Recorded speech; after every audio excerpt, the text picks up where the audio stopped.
In today's biased news, more racially motivated shootings in the US, the Pope calls out American Catholics, and a breakthrough in prostate cancer detection.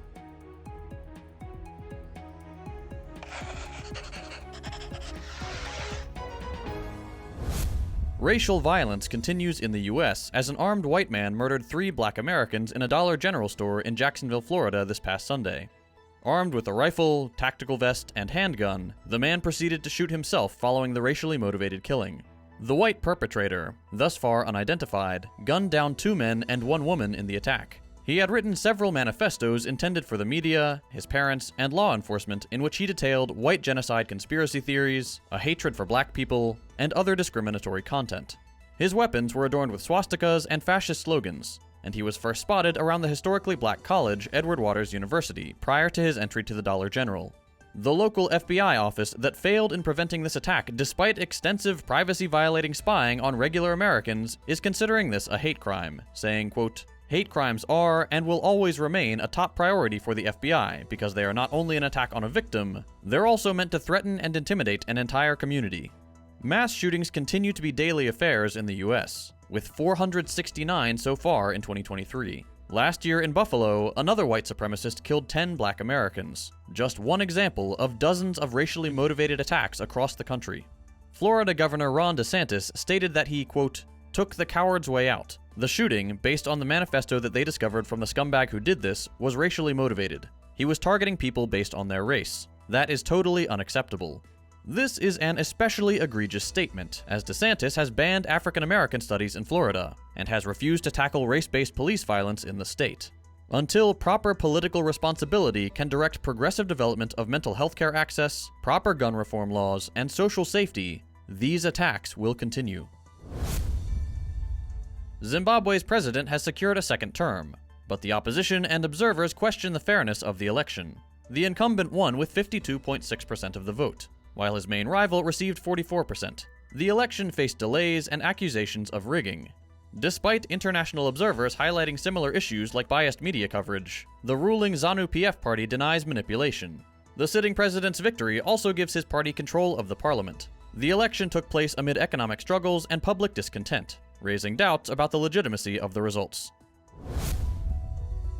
A federal judge is expected to set a start date for former President Donald Trump's criminal trial, focusing on charges related to his attempt to overturn the 2020 election results and retain power. This is one of 4 criminal cases against Trump. The trial is proposed to begin on January 2nd, 2024, and is expected to last 4 to 6 weeks. Trump's lawyers, however, want to delay until April of 2026, citing the extensive evidence to be sorted through. Trump has accused the trials of being politically motivated, bringing back his classic witch hunt rhetoric, which is always a hit with his base. Trump faces logistical challenges in managing court dates while campaigning for the 2024 presidential election, and facing trials in multiple states. He's already set for trials in New York, Florida, and Georgia on various charges. Pope Francis has called the US Catholic branch reactionary, where ideology sometimes replaces faith. He noted that some misunderstand the evolving understanding of faith and morals. He highlighted the dangers of divisive ideologies replacing true tradition, and emphasized that church teachings aren't rigid. Using historical examples like slavery and changing attitudes towards homosexuality, he explained these evolving perspectives. The Pope's criticism points at an ever-growing problem: the replacement of all customs, traditions, and belief systems at the altar of capital, turning everything into consumerism and competition. The military government in Niger has ordered the French ambassador to leave the country within 48 hours. However, French President Macron stated that the ambassador will remain in Niger, and reaffirmed support for the ousted President Mohamed Bazoum, who was overthrown by the military in July. Tens of thousands of people have rallied in support of the coup, calling for the withdrawal of French troops. Meanwhile, the ECOWAS bloc has raised concerns about the situation, and has not ruled out the use of force to restore what they call constitutional order if diplomatic efforts and Western threats fail to deliver their desired result. And to end with some positive news, a new study conducted by London's University College Hospital suggests that a 10-minute MRI scan for prostate cancer could lead to reduced deaths by enabling early detection. Prostate cancer is currently identified through blood tests for the PSA protein, but these tests are not especially reliable. The researchers screened over 300 men aged 50 to 75 using both MRI and PSA tests.